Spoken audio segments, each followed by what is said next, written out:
안녕하십니까? 귀한 악기인 것 같고요. 오늘 너무나 은혜스러운 찬양 감사합니다. 가사도 아름다웠는데 그 음이 쫙 깔리면서 우리의 마음을 잔잔하게 하는 깊은 감동을 주는 것 같습니다. 자주 오시면 좋을 것 같습니다. 오늘은 하나님의 은혜는 누구에게 내리는가라는 제목으로 사도행전 16장에 있는 말씀을 같이 좀 살펴보려고 합니다. 이 말씀을 시작하기 전에요, 우리 같이 읽고 말씀을 시작하도록 하겠습니다. 이제 우리는 시작. 이제 우리는 주께서 당신에게 명하신 모든 것을 듣고자 하여 다 하나님 앞에 있나이다. 어떻게 마음의 준비가 되셨습니까? 고넬료와 같은 그러한 심령으로 정말 하나님의 말씀을 듣고자 하는 간절한 마음으로 이 시간 말씀을 듣는 우리 모두가 되시기 바랍니다. 사도행전 16장 9절과 10절에 있는 말씀을 우리 같이 찾아서 이 말씀을 좀 보도록 하겠습니다. 사도행전 16장 9절과 10절에 있는 말씀입니다. 찾으신 다음에 우리 9절과 10절을 한 몫으로 같이 읽도록 하겠습니다. 자, 9절 밤에 읽겠습니다. 시작.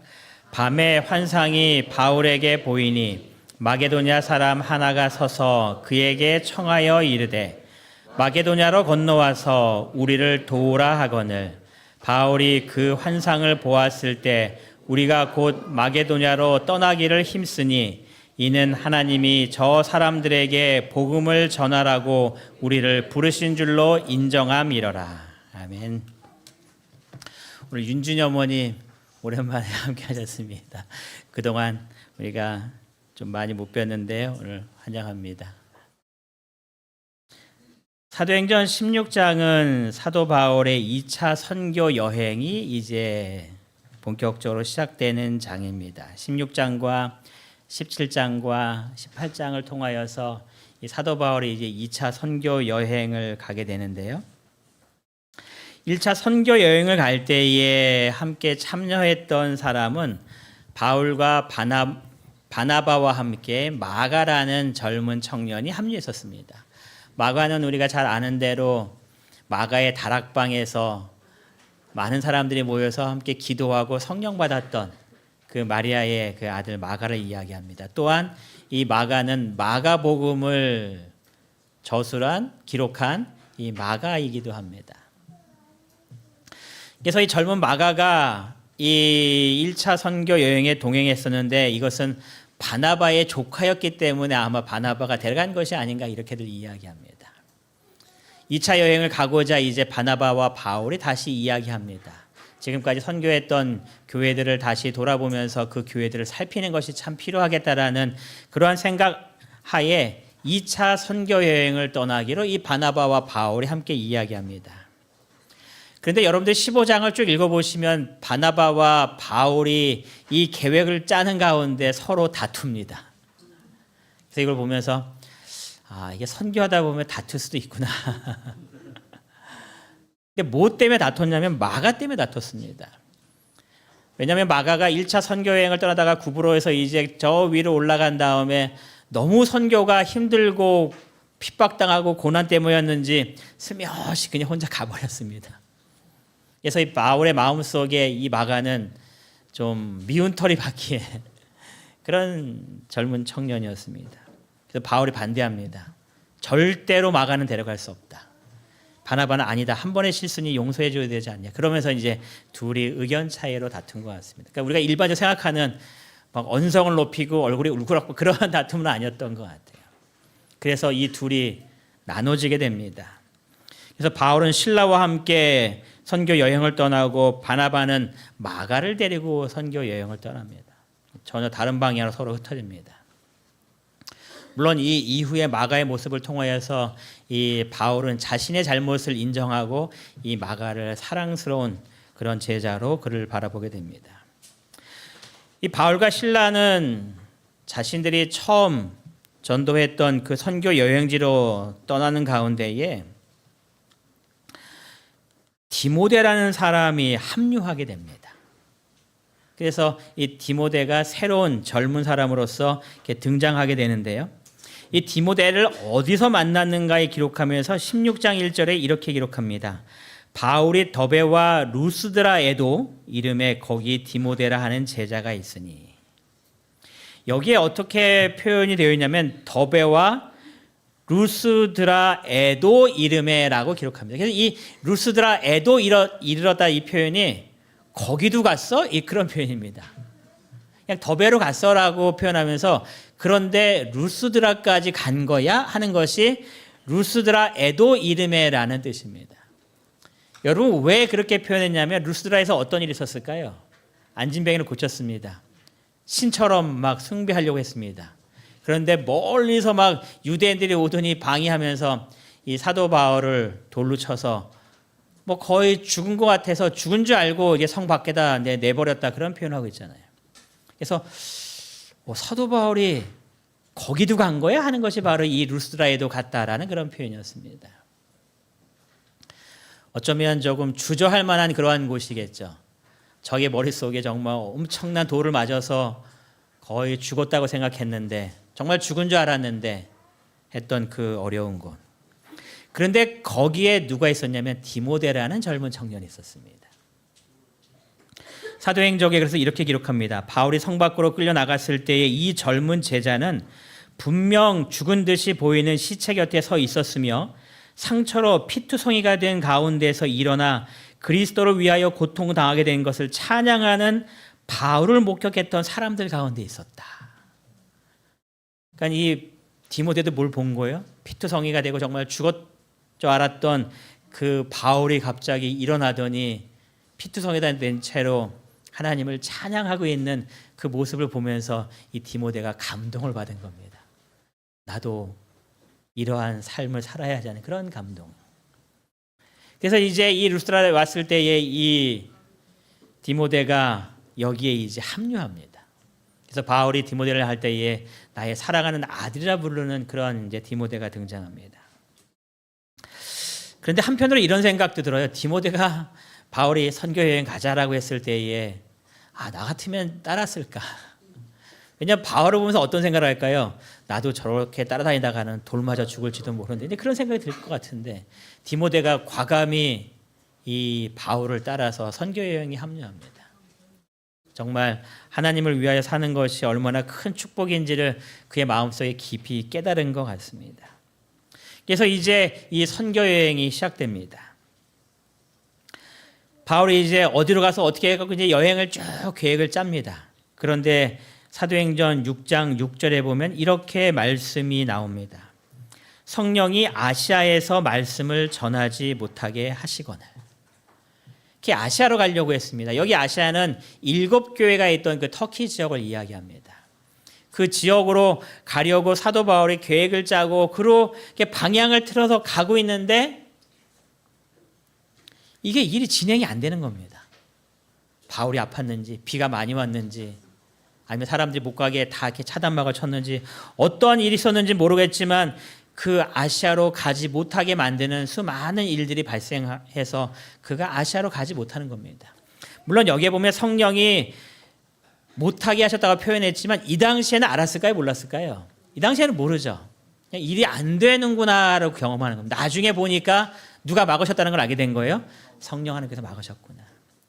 그래서 이제 바울이 방향을 바꿔야겠다라고 하면서 7절에 보시면 무시 앞에 이르러 비두니아로 가고자 이렇게 힘씁니다.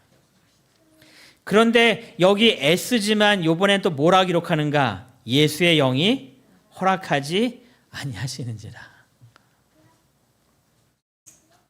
계획을 정말 잘 세웠습니다. 그래 아시아가 안 되면 이 무시아로 가서 저쪽 북편에 있는 이 비두니아로 가서 복음을 전해야지 하면서 이 아시아권 내에 있는 이 지역을 통하여서 복음을 전하려고 그가 계획을 하고 있는데 그 계획이 지금 실행이 안 되는 겁니다. 계속 막히는 겁니다. 뭔가 잘 일이 진행돼야 되는데 뭐가 계속 안 맞는 겁니다.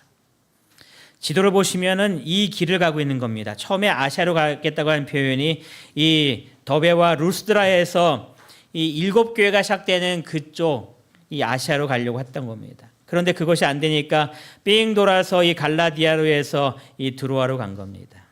이 무시아로 간 겁니다. 그래서 이 무시아에서 비두니아로 가려고 했는데 그 길이 계속 안 열리는 겁니다. 그래서 어쩔 수 없어서 이 비두니아로 가지 못하고 이 드로아로 그냥 이동할 수밖에 없는 그런 일들이 쭉 벌어집니다. 여러분, 바울의 마음이 어땠을까? 여러분이 지금 하나님을 위하여 일하기로 계획을 잘 짰습니다. 정말 하나님께 헌신하고자 하는 목적으로 나의 모든 것들을 바쳐서 계획을 잘 짜고 있습니다. 그런데 일이 잘 진행되지 않는 겁니다.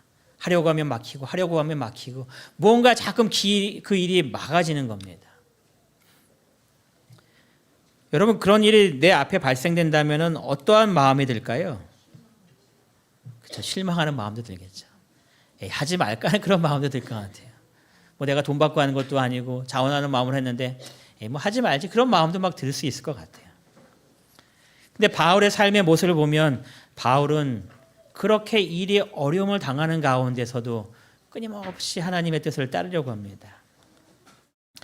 제가 2013년도에 필리핀으로 해외 봉사대를 갔습니다. 중학생 15명을 데려갔습니다. 1학년, 2학년, 3학년. 근데 그 중에 저희 다이하고 어제 얘기하다 보니까 아빠 나는 초등학생이어서 그러니까 14명의 중학생과 1명의 초등학생이 이제 간 겁니다. 제가 어제 사진과 그 일정들을 쭉 뒤돌아보면서 야, 내가 젊었으니 저런 무모한 짓을 했지. 왜냐하면 저 모든 그 아이들의 밥을 누가 해줬냐면 저희 집사람이 다 하고 다른 교사가 한 명도 안 가고 저와 저희 집사람과 15명의 학생만 이제 간 겁니다. 그래서 이제 천명 선교사를 통해서 필리핀 봉사대를 가고 싶습니다. 중학생들입니다. 제 생각에는 아이들이 정말 좋은 경험할 수 있는 좀 어려운 것으로 보내주세요 하고 이제 부탁을 했습니다. 왜냐하면 너무 쉬우면 아이들이 갔다 온 다음에 정말 선교에 대한 그 기쁨이 없기 때문에 좀 어려운 대로 아이들이 정말 좋은 경험할 수 있도록 좋은 선교지를 골라주세요. 저기 의관이 앉아있지만 제가 학생들 데리고 어디 봉사대를 가거나 활동하게 되면은 결코 쉬운 곳으로 가지 않거든요. 애들 자전거 태울 때도 텐트 들고 와가지고 텐트 치고 막 그게 정말 기억에 많이 남아서 그래서 선교지에게 거의 잡아줬습니다. 어디 가시면 되겠습니다. 그래서 마닐라 시내에서 얼마 떨어져 있는 한 교회를 이제 배정을 받았습니다. 그래서 아이들과 함께 이제 3달 전부터 아이들을 모집했고 그래서 3달 동안 거기에 되는 모든 프로그램을 영어로 진행하기 위해서 다 준비하는 가운데서 이제 본부에 전화해서 어떻게 진행되고 있습니까? 통화하는데 갑자기 하는 말, 목사님 죄송한데 교회가 바뀔 것 같습니다. 봉사할 교회가 바뀔 것 같습니다. 그래서 다른 지역으로 바뀔 거니 좀만 기다려주세요라고 이렇게 연락이 왔습니다. 그래서 한참 동안 좀 이렇게 전화하고 있는데 아직 결정이 안 됐습니다. 조금만 더 기다리세요 하면서 최종적으로 결정된 곳이 이제 민도로 섬이라는 곳에 한 교회가 연결이 됐었습니다. 그래서 이제 학부모들한테 민도로 섬에 있는 어느 교회를 가게 되었습니다 해서 이제 부모들한테 이제 그 뭐라 그러죠? 그 뭐죠? 부모들한테 보낸 게 뭐죠? 가정통신문. 네, 가정통신문을 이렇게 보냈습니다. 그래서 일정과 거기에 대한 모든 것들을 다 해서 이제 완벽하게 해서 보냈어요. 근데 연락이 왔습니다. 목사님 죄송한데 필리핀에서 그 선교지가 안 될 것 같습니다. 다른 곳으로 옮겨야 될 것 같습니다. 그러니까 그때부터 이제 막 화가 나기 시작하는 거예요. 아니 일 처리를 어떻게 하길래 말이야. 그 어려운 것도 아니고 교회 하나 정해달라는데 뭐 이렇게 어려운 거야. 그러면서 봉사대 가기 전에 저희가 1월 며칠인가요? 18일인가 출발했는데 12월 20 며칠 날 최종적으로 결정이 된 겁니다. 그리고 제가 가정통신문을 다시 만들어서 죄송한데 이러이러에 의해서 장소가 바뀌었습니다. 해서 이제 이곳에 가기로 출발되었습니다. 그러니까 마음속에 불편함이 많았습니다. 잘 계획을 세웠고 정말 그 지역에 가장 맞는 것을 준비하기 위해서 오랫동안 정말 준비하고 아이들과 함께 준비를 하고 있는데 이것이 계속 바뀌면서 마음속으로 좀 불편한 마음이 들기 시작했습니다. 사도 바울이 드로아에 갔을 때에 밤에 환상을 봅니다. 16장 9절에 기록하기를 밤에 환상이 바울에게 보이니 하면서 뭐를 보내는 거예요? 마게도냐에서 어떤 사람이 서서 손짓하는 겁니다. 그리고 뭐라고 얘기해요? 마게도냐로 건너와서 우리를 도우라. 바울이 이 무시아에서 그 환상을 봅니다. 그 드로아에서 그 환상을 봅니다. 그러면서 하나님께서 계획하신 것이 무엇인지를 바울이 깨닫게 됩니다. 바울의 생각은 이 터키 지역에는 이 아시아권 내에 복음을 전하는 것이 그의 생각이었습니다. 근데 하나님의 계획은 어떤 계획이었어요? 다른 계획이었습니다. 이 아시아가 아니라 바울을 어디 보내려고 하는 거예요? 유럽을 위한 복음을 시작하려고 하는 것이 하나님의 계획이었습니다. 이 비두니아라는 지역은 나중에 베드로가 갑니다. 그래서 다른 사도들이 할 수 있었기 때문에 하나님께서는 바울의 능력을 통하여서 이 유럽에 선교하기 위해서 하나님께서는 다른 계획으로 바울이 하려는 그 길들을 다 이제 막고 있습니다. 거기 아니야. 방향을 틀어야 되고 계속해서 하나님께서 인도하시는 겁니다. 아이들을 데리고 이제 필리핀에 도착했습니다. 이 바탕가스라는 그 항구에 가서 하룻밤을 자고 그 다음 새벽 아침에 일어나서 배를 타고 이제 한 섬에 갔기 때문에 벌드라는 섬에 갔기 때문에 섬에 가기 위해서 이제 배를 타야 되는데 항구에 그 배가 접근할 수 없어서 요 작은 그 보트 같은 거를 타고 이제 배에 가서 이제 옮겨 타는데 이 배의 승선 인원이 몇 명인가? 40명이 안 됩니다. 그러니까 우리가 17명이 탔으니까 나머지 절반을 다른 사람이 타고 이 짐 싣고 이제 가는 겁니다. 여러분 가는데 놀라운 것을 이렇게 발견했습니다. 필리핀에서 이제 오랫동안 지내봤기 때문에 필리핀에 가면은 뭐가 이렇게 어려움이 있는지 다 이제 알잖아요. 그래서 이제 약도 많이 준비해야 되고 또 학부모들한테 얘기하기를 거기는 휴대폰을 슬쩍하는 사람들이 많으니 휴대폰을 엄청 좋아하거든요. 그러니 절대로 휴대폰을 애들한테 갖고 가라고 얘기하지 마시고 공항에서 다 이렇게 받았다가 귀국하는 날 공항에 돌려주시기 바랍니다. 그래서 아이들에게 전자제품 이런 것들을 다 못 갖고 가겠어요. 안전을 위해서. 그런데 거기서 피부병 걸린 학생을 현지인들 중에서 한 명도 못 봤어요. 그래서 피부병 약을 정말 거짓말 안 하고 수십만 원치 사갔는데 한 번도 쓴 적이 없습니다. 주지도 않았습니다. 왜냐하면 그 사람들도 주려고 하니까 필요가 없는데 하나도 안 줬어요. 왜냐하면 거기가 섬이다 보니까 저희가 있던 지역이 바닷가 바로 옆입니다. 아시죠? 여러분 바닷가에서 해수욕하고 이렇게 나오면 그 염분이 그 상처 입었을 때 들어갔으면 그 상처가 이렇게 치료가 되잖아요. 그러니까 이 지역이 피부병이라는 것을 볼 수가 없는 지역이었습니다. 그 다음에 현지에서 이렇게 살고 있는 아이들과 함께 사진을 찍은 건데요. 이 아이들 옷을 보시면 어때 보입니까? 옷이 빈곤해 보입니까? 아니면 살기 괜찮은 것 같아 이렇게 보이십니까? 빈곤해 보이는 옷이 아니에요. 일반적으로 저희가 가려고 했던 곳은 애들 바지 보면 무릎 찢어져 있거나 어디 다른 데서 해갖고 안 맞거나 그런 옷들인데 얘네들 옷을 보면 다들 그래도 괜찮게 사는가? 괜찮게 삽니다. 정말. 이 섬에서 생산하고 있는 것과 또 이 시에서 섬이다 보니까 제공해주는 그런 지원들을 통하여서 우리 아이들이 얘네들을 사줘야 되는데 얘네들이 우리 아이들을 사주는 그런 일들이 많았어요. 재정적으로도 어려움이 없는 겁니다. 여러분 작은 섬입니다. 재정적으로 어려움이 없습니다. 그냥 치안의 문제가 없어지는 거예요. 질병 걱정했는데 질병이 안 생기죠. 치안 걱정인데 치안의 문제가 없어요. 제가 치안이 하도 걱정돼갖고 왜냐하면 오후에 아이들이 그룹으로 짜져갖고 집집 방문하면서 그들과 함께 이제 이야기를 나누는 중학교 애들이 영어를 좀 잘하거든요. 그래서 걔네들이 영어로 선교하게끔 다 이렇게 해서 다니기 때문에 제 하도가 염려돼갖고 중학교에서 무전기 6개를 제 가방에다 넣고 애들 팀들한테 하나씩 나눠줬습니다. 얘네들 무전기 갖고 다니고 무슨 일 있으면 반드시 무전해야 돼.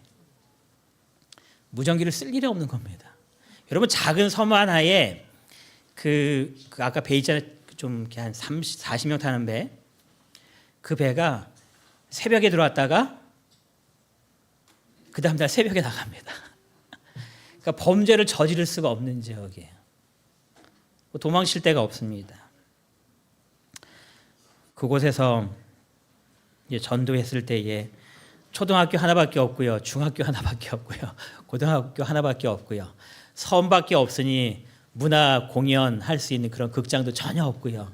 그냥 평생 그 섬에서 살고 있는 아이들이 이렇게 모이기 시작하는 겁니다.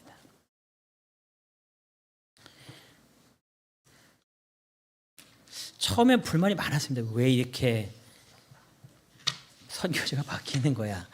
좀 잘 한 군데 정해서 우리가 잘 준비하면 될 텐데.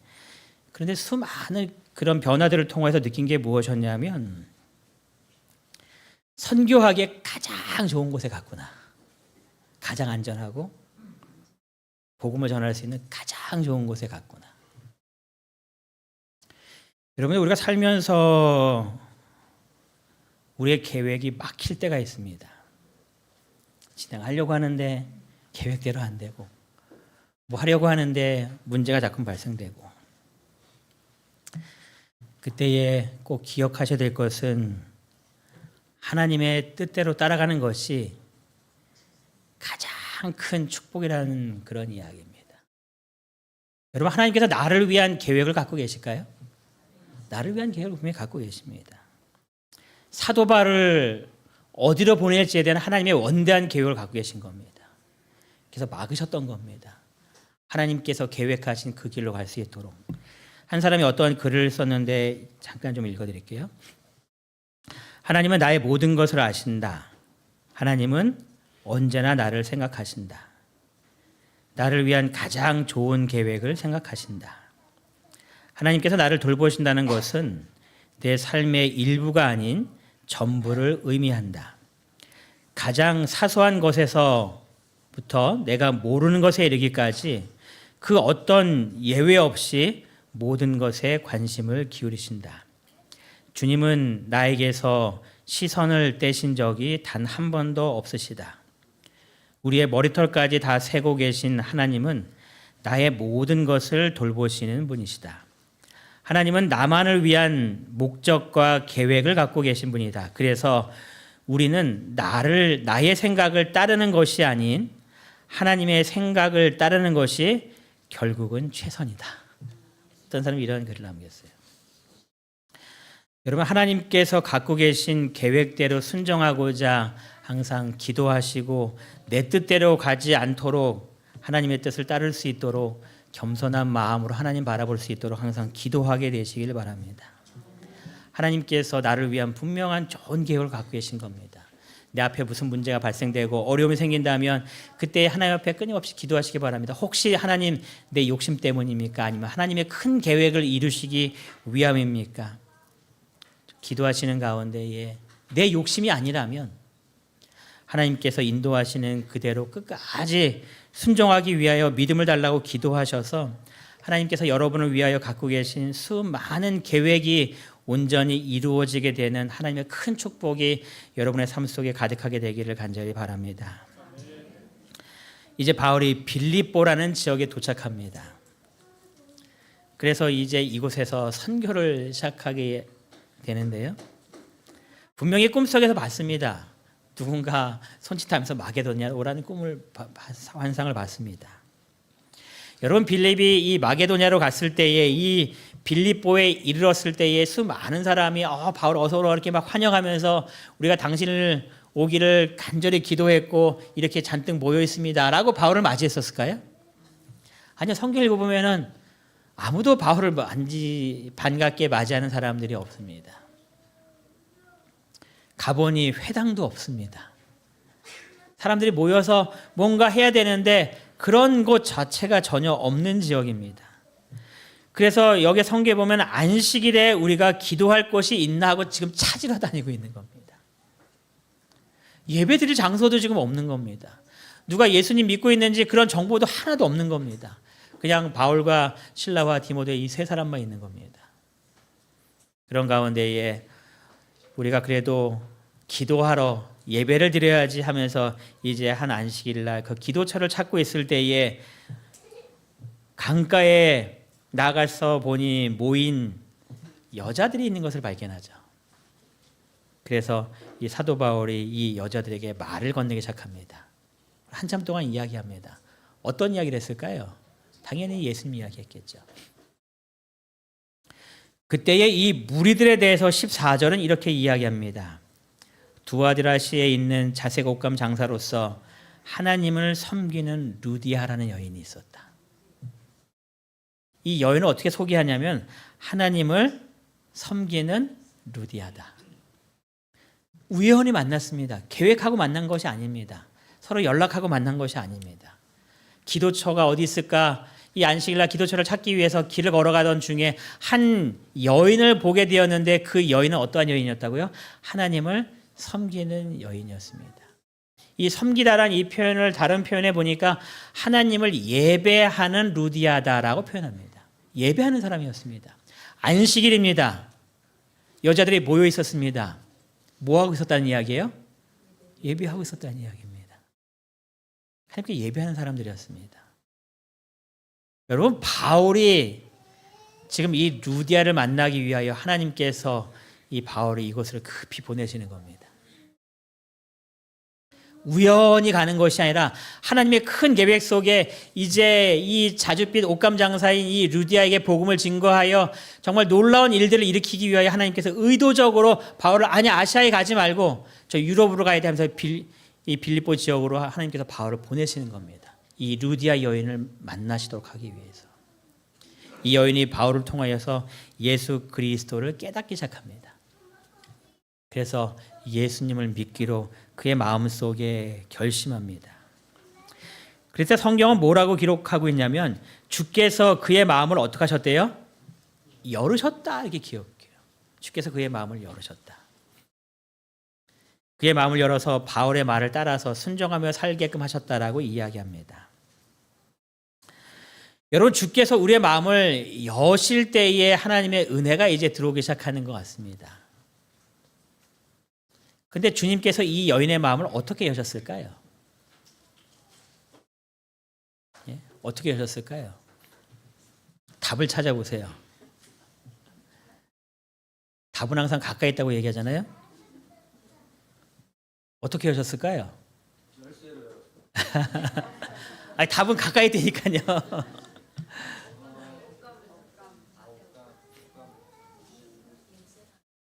그 바로 앞에 있잖아요. 말을 듣고 있을 때. 바울이 지금 하나님 이야기를 하는 겁니다. 예수 그리스도에서 이야기하는 겁니다. 쭉 복음을 증거하고 있을 때에 그 말을 듣고 있을 때라고 이야기하는 겁니다. 그 말을 듣고라는 이 표현을 다른 표현으로 보면은 경청하고 있을 때라고 이야기합니다.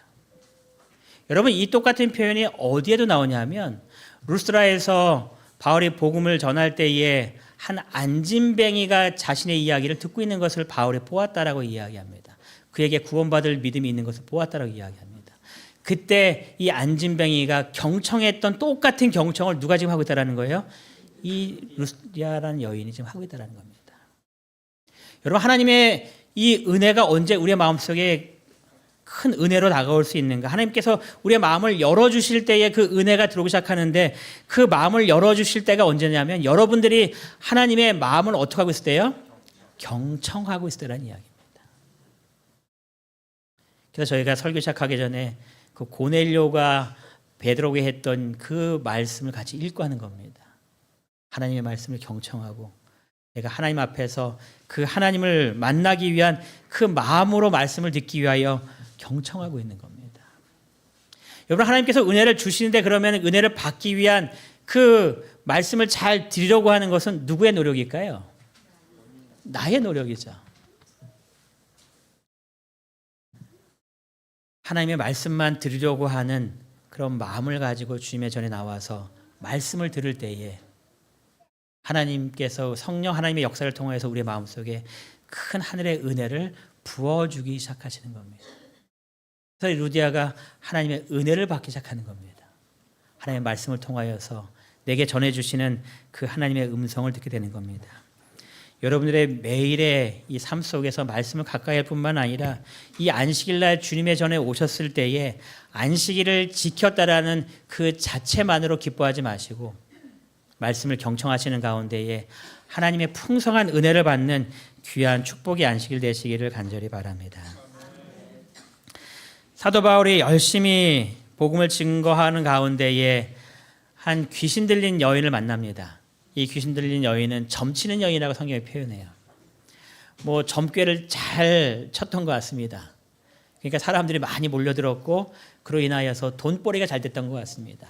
근데 이 여인의 주인이 한 명이 아니라 여러 사람이 주인이었던 것 같습니다. 이 한 여인을 가지고 여러 사람이 이 자기의 어떠한 배당을 해갖고 서로 이익이 생기면 아마 나눠 가졌던 것 같아요. 그래서 성경에 보면은 주인들이라고 표현합니다. 이 여종은 한 사람인데 이 주인이 주인들께서 여러 사람이 주인이 있었다라고 표현합니다. 근데 이 바울이 이 점 잘 치는 이 여인을 어떻게 해줘요? 귀신을 쫓아내버립니다. 사도 바울이 봤을 때는 또 사람들이 보기에는 귀신이 있던 여인이 나갔으니 얼마나 좋은 일이 있겠습니까? 그런데 문제는 뭘까요? 주인들이 문제죠. 수입이 다 끊어졌습니다. 마치 예수님께서 거나사라 지역에서 돼지떼들이 그냥 다 절벽에서 떨어져 죽었을 때에 사람들이 뭐라고 얘기했나요? 주인들이 나가세요. 나가세요. 사도 바울이 이 귀신 들린 여인을, 점치는 여인을 귀신을 쫓아낸 다음에 이 주인들을 통하여서 이 감옥에 갇히게 됩니다. 매를 맞았다라고 기록을 합니다. 어려움을 당합니다. 여러분, 우리가 하나님의 복음 사업을 한다고 꼭 행복한 일만 생길까요?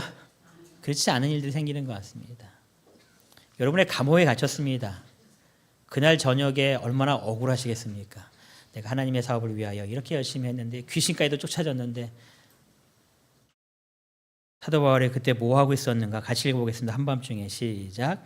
한밤중에 바울과 실라가 기도하고 하나님을 찬송하며 죄수들이 듣다. 이상한 일이 벌어지는 겁니다. 간수들이 봤을 때에, 죄수들이 봤을 때에 정말 엄청 맞아갖고 자기 몸을 겨룰 수도 없는 그런 모습으로 지금 감옥에 들어와서 누워 있는데 서로 기도하더니 원망하고 욕하는 것이 아니라 하나님을 찬송하는 이야기를 막 하는 겁니다. 희한한 사람들이 들어온 겁니다. 여러분, 바울이 어떻게 찬양할 수 있었을까요? 정말 억울한 마음 생길 수 있잖아요. 내가 이렇게 열심히 했는데 하나님 다른 길로 좀 열어주시거나 하시지. 또 매도 맞았단 말이에요. 어떻게 찬양할 수 있었을까요? 여러분들 예수님 믿고 사는 가운데 어려움 당하면 하나님 감사합니다 찬양이 잘 나오시나요? 잘 안 나온단 말이에요. 사도행적은 그 이유를 이렇게 우리들에게 설명합니다. 같이 한번 읽겠습니다. 그 까닭은 시작. 그 까닭은 하나님을 위하여 수치를 당하는 것은 가치 있는 일임을 알았기 때문이다. 여기에 보니까 뭐라고 얘기하냐면 하나님을 위하여 수치를 당하는 것은 어떤 일이라고요? 가치 있는 일이다. 여러분, 하나님을 위하여 수고하다가 어려움 당하면 내가 정말 가치 있는 일을 했구나 하고 기뻐하시기 바랍니다. 사도 바울이 이러한 기쁨이 있었습니다. 이것은 정말 가치 있는 일이었어. 그래서 내가 어려움을 당했지만 하나님을 위하여 정말 잘한 일이야. 그래서 그들의 마음은 구속주의 사업에 대한 깊고도 열렬한 사랑으로 기쁨을 얻었다라고 이야기합니다. 하나님의 풍성한 사랑 속에서 하나님을 위한 그 일 속에서 기쁨을 느끼는 겁니다. 그렇게 하나님을 찬양하고 기도하고 있을 때에 어떤 일이 벌어졌는가? 26절에 갑자기 큰 지진이 났다라고 이야기합니다. 옥토가 움직이고 문이 다 열렸습니다. 모든 사람의 매인 것이 다 벗어졌습니다. 바울과 실라와 디모데뿐만 아니라 그 안에 있던 모든 죄수들의 이 매인 것들이 다 벗어진 겁니다. 뭐 하면 될까요? 이제 나가면 되잖아요. 그렇죠? 하나님께서 우리에게 이러한 큰 복을 허락하셨구나 하면서 이렇게 나가시면 되잖아요. 여기에 큰 지진이 났다라고 할 때 사도행적의 내용을 읽어보시면 하나님께서 천사를 보내셔서 천사가 움직일 때에 이 땅이 진동했다라고 기록합니다. 근데 여러분 가만히 보시면 이 성경책 읽을 때에 뭔가 좀 다르거나 이상한 것이 좀 하나 있습니다. 여러분, 이전에 그 베드로나 또 다른 사도들이 이렇게 감옥에 갇혔을 때 열심히 기도하면 감옥이 열리는 일들이 있었어요. 그때도 물론 천사가 와서 도와주신 거죠. 그때 지금처럼 큰 지진이 나는 그런 일들이 발생했었을까요? 조용했단 말이에요. 특히나 베드로 할 때는 감옥에서 나가는 물이 3군데가 있었는데 그 모든 물이 조용히 열리면서 이 사람이 나갈 때에 아무도 소리를 못 듣게끔 그런 가운데에 감옥을 나가는데 요번엔 좀 이상해요. 천사가 좀 뚱뚱했나요? 그래서 걸어갈 때마다 쿵쿵쿵 울렸나요? 큰 지진이 나는 겁니다. 그리고 문이 열렸습니다. 사도행전 보시면 그 오간이 환해졌다라고 기록합니다. 왜냐하면 천사가 임했기 때문에. 그럼 나가야 되는데 간수가 이 지진 때문에 잠자다 깼고 옥문이 열린 것을 보면서 자결하려고 할 때에 바울이 뭐라고 외쳤는가? 우리가 다 여기 있노라라고 외칩니다. 그 안에 여러 명의 죄수가 있는데 한 사람도 지금 나가지 않은 겁니다. 그럼 도대체 감옥문은 왜 열렸나요? 그렇잖아요. 감옥문이 열릴 이유가 없잖아요. 그러면은 꼭 감옥문이 열렸으면 나가야 되는데 이 바울이 안 나가고 그냥 가만히 있는 겁니다. 다른 죄수가 나가려고 할 때도 바울이 막았습니다. 그래서 하나님의 능력이 그곳에 있는 다른 죄수들이 다 못 나가게 막았음을 사도행전에 기록을 합니다. 여러분, 천사가 왜 오고 왜 지진 났고 그럼 옥문은 왜 열었을까요? 바울이 나가는 게 아니라면 굳이 천사가 와서 쿵쿵쿵 하거나 이렇게 감옥문을 열 필요성이 없잖아요. 간수 때문에 그런 겁니다. 간수 때문에. 사도 바울은 다음 날 나가기로 이 관원들끼리 이야기를 다 나눴다고 사도행전에 기록합니다. 바울은 죄가 없으니 안전하게 해서 바깥으로 내보내자 하고 뭐 그날 저녁에 집으로 돌아가면서 서로끼리 잘 이야기 나눴다고 이야기하고 있습니다. 여러분, 그렇게 해서 그냥 바울이 그 다음날 풀려났다면 복음이 증거가 됐을까요? 안 증거가 됐을까요? 복음이 증거될 수가 없습니다. 그런데 하나님께서 천사를 이곳에 보내신 것은 바울 때문에 보내신 것이 아니라 누구 때문에 보내신 거예요? 간수 때문에 보내신 겁니다. 하나님께서 이 간수가 사도 바울이 복음을 전해도 그것을 듣지 않을 걸로 아셨습니다. 그래서 놀라운 다른 방법을 사용하신 겁니다.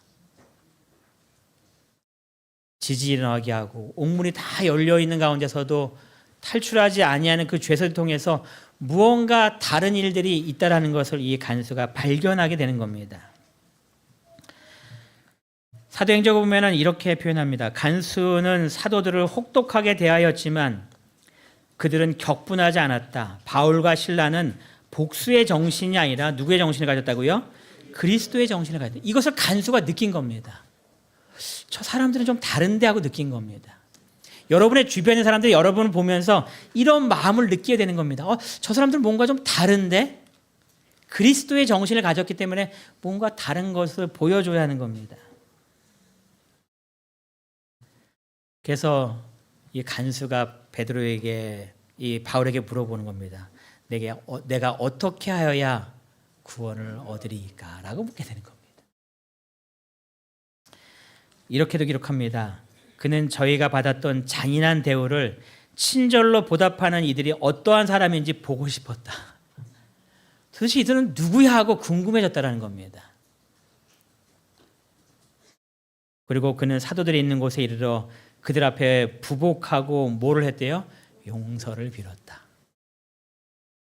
그러면서 바울에게 어떻게 하면 구원을 얻을 수 있습니까? 라고 묻기 시작하는 겁니다. 여러분, 이 루디아의 사건과 이 간수의 사건을 통하여서 그 다음 절에 나오는 그 성경절이 어떠한 내용이냐면 이런 말씀을 기록합니다. 루디아가 이 바울을 통해서 복음을 들은 다음에 그를 집으로 인도하고 나서 그와 그 집이 다 침례를 받았다라고 기록합니다. 이 간수에 대해서 이야기할 때도 이렇게 이야기합니다. 그가 자기의 집으로 인도합니다. 그리고 자기와 그 온 가족이 다 침례를 받은 후에 온 집안에 있는 모든 사람들이 다 복음을 받아들이고 침례를 통하여 하나님의 자녀가 되었습니다. 하나님께서 우리들을 구원하시기 위하여 사도 바울을 통하여서 이렇게 전도하고 이렇게 전도하는 가운데에 하나님의 놀라운 사랑을 깨닫게 하고 그 가정에 하나님의 놀라운 복음이 들어가 다 구원받게 하는 일들을 하나님께서 이루고 계신 겁니다. 우리에게도 하나님께서 똑같은 방법에 나에게 맞는 방법으로 다가오셔서 나의 삶을 구원하시고 나를 통하여 우리 가족이 함께 구원받는 놀라운 일들을 이루시기 위한 하나님의 놀라운 계획들이 항상 이루어지고 있다라고 이야기하는 겁니다.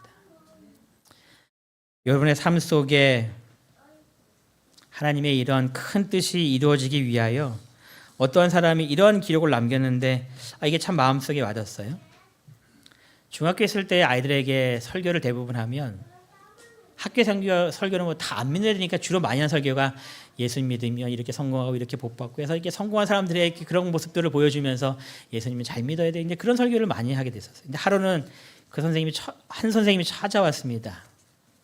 영어 선생님인데 뭐라고 했냐면 목사님 예수님 믿어서 저렇게 잘 돼야지만 성공하는 건가요? 라고 묻습니다. 그 이야기를 한참 생각해 봤어요. 정말 예수님 믿고 만사 형통해야지 성공하는 건가? 그런데 한 글이 이런 글이 있었습니다. 그리스도인에게 있어 성공적인 인생은 자신의 목적을 이루는 삶이 아니다. 하나님의 계획을 목적을 이루는 것이 성공이다. 우리의 성공의 기준이 바뀌어야 할 것 같습니다. 내 삶의 목적을 이루는 것이 아니라 때때로 어려움을 당하는 일이 있다 할지라도 하나님의 뜻을 다 이루는 것이 성공의 목적이라는 겁니다. 여러분 사도 바울은 그럼 성공한 건가요? 성공한 사람인 겁니다. 수많은 방해와 어려움과 옥에 갇히는 수많은 핍박들이 있었지만 그는 그러한 삶들을 통하여서 하나님의 모든 계획들을 다 이루어낸 사람들입니다. 여러분의 삶 속에 하나님께서 동일한 일들을 분명히 이루기를 원하실 겁니다. 여러분의 삶 속에 어려움이 있다 할지라도 하나님의 큰 계획 속에서 모든 것들이 이루어지고 있음을 기억하셔서 믿음으로 끝까지 충성하셔서 하나님의 뜻들을 다 이루시는 모든 이문동께 성도님 되시길 바라면서